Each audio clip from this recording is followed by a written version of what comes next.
Shalom and Bruche. Let's go back to the T'zav V'Ziruz, where we left off. The Rebbe goes into a very interesting dynamic here. He speaks about the fact that we are born and we have passionate emotions. Human beings are passionate creatures. This is part of our nature, especially a Yid, because we are meant to use this passion for love, for the Kaviyuchel, the Eibishter, and for his mitzvahs. We build a Yiddish state, we build a Jewish home. That love has to come, the makor from that love, the source of that love comes from a gift that the Eibishter put into every human being. So when a person has not, chas v'sholem, has not prepared himself for the spiritual afterlife, in other words, look 120 secure, when he departs, he will be exposed to the unfortunate, naked experience of the wasted life that he had. So those neshamas that come to Shemayim, never having used the passion, never having worked towards anything with Kedusha, right? They become spiritually homeless. It's like another world that they enter, and that neshama could be that they're stuck in this place. Kabbalah could be that they're sent down again. That's not the point of this discussion at the moment. But the pshat is that if we don't find a home, a spiritual home, where we can exercise our passions in the positive fashion, then we're nowhere. So what happens to that passion that Hashem gave us? So he says, the Rebbe says, even in this life, when a person does an avera and he channels his passions in the wrong direction, right? Parts of his neshama already enter that netherland, that netherworld. The nitzias, the neshama, so those nitzias from that avera enter that place, right? And even if he doesn't sin, right? It's passive, but he doesn't sin. But he doesn't channel, he just doesn't channel his passions in spiritual service. In other words, he doesn't do an avara chas v'shem, but his that warmth, that drive to be close to the Eibishter, it hasn't been acted upon, right? And so what happens? There'll be no other outlet of holiness, of kedusha, in which to go, and his passions are like this kochsach. They're there. They will fall into the netherworld. You have tools that Eibishter gave you. One of the tools, the most important tool that we're speaking about now, is the ability to have a passion, to love Hashem, to want to have him with a fire. That's a gift. If it doesn't get used, it goes to waste. In this place, this place with no name, this place with no home, right? So these parts of your neshama, though that potential of passion for Kaviyuchel Hashem, are transformed into Rahman Litzlan, into baser passions, in Yiddish it's called nidrika, low. Doesn't even have to be, it's just the passion's being wasted. It's not being used. So it's got to find, it's like water, it has to find a way. So it goes down to the darkness. And the Rebbe brings it, the greater the neshama, because each of us have a neshama with a certain tikkun, and some have a bigger tikkun than others for whatever purpose. So if you have we've seen big tzaddikim father before the war, and even never now we see it again. Children of certain number, of children from beautiful homes and fruma homes and given to everything that is right, they go off. What happened? Where did you go? What happened? Right? Because they didn't have that warmth.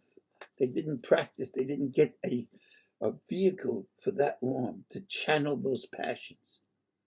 So those passions go to the darkness, and they follow that direction. And the greater your neshama, the greater the passion, the greater the fall. So because those passions that were gifted you for your tikkun will go somewhere else if you're not using them for the right reasons.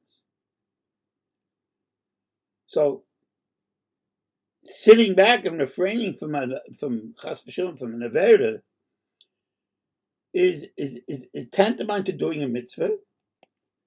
That, see, you're just staying away from bed. But sitting back and not doing an avodah to Hashem with the passion that you have, that is a whole different ballgame. And that sometimes is tantamount to an avodah. So if you're not seeking kedusha, then you're going to fall. You must have mindfulness that all this passion you have is meant to be driven towards Kavayuchel the Eibishter and his Rotzen.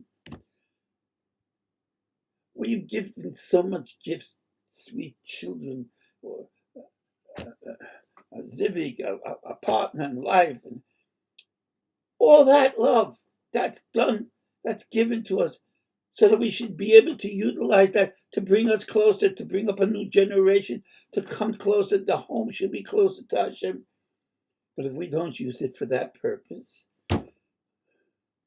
so the house gets damp, so a dry rot sets in, a spiritual dry rot, and that passion that should have been used for the building of a citadel of kedusha, where does it go? What do you think? So you end up sitting and doing nothing and watching stupid things and falling into things, and minds just drift around. The neshama must have a place, or else it will get lost in the bed. It's not stationary, because we have a kval of a love, of a hava, that has been given to us by Hashem, so we should love Hashem. So we have this kval, and if we don't, if it's not being, it's got to go someplace. Kids at risk. What's happened? Because their love is not answered. They don't know what to do with it. We can't find where to go with it. All too often, we don't talk about these things to our children. We don't talk about it to each other. How many times we come to shul, daven, get home, read the paper, see what's happening, listen to the news, right? And I go in my Vochadika too. That's it. How often is the subject of using your hava to Hashem, is that a language that we speak about? No. And Kalina, the Holy Kalina Rebbe, he once said a vessel. He said, I'd rather sit with a loud singing Lebedik shikah than someone who's introverted and doesn't talk and just sits there like. He said, because that loud guy, he's alive. So I'll sit with him for a day or two. I'll get him to be close to the Abisha. And he'll daven. He'll end up being the guy with the koiches to embrace the Abisha Kaviyuchel. The guy who just sits there like he's not alive. There's nothing I can do with this guy. So We have here a very short shtickle. The next shtickle is a bit longer, so we'll carry it on next week. I hope you're taking on this powerful stuff coming up. The complexity of the neshama and of the character of a human being, and the Rebbe picks this up and fortifies this that we know but we haven't acted on. Let us, it's Elul now. Next week is Elul, so let's focus on our Elul this year. We have a lot to ask for in all that's happening in the chaotic world we're living in. Oy vey. So that passion that you have, let's use it for other Yidden. Let's use it for mitzvahs. Let's not lose it in the waste bin of would have been, could have been, should have been. There's a lot of traffic is in the height, Bekurev. Cold too.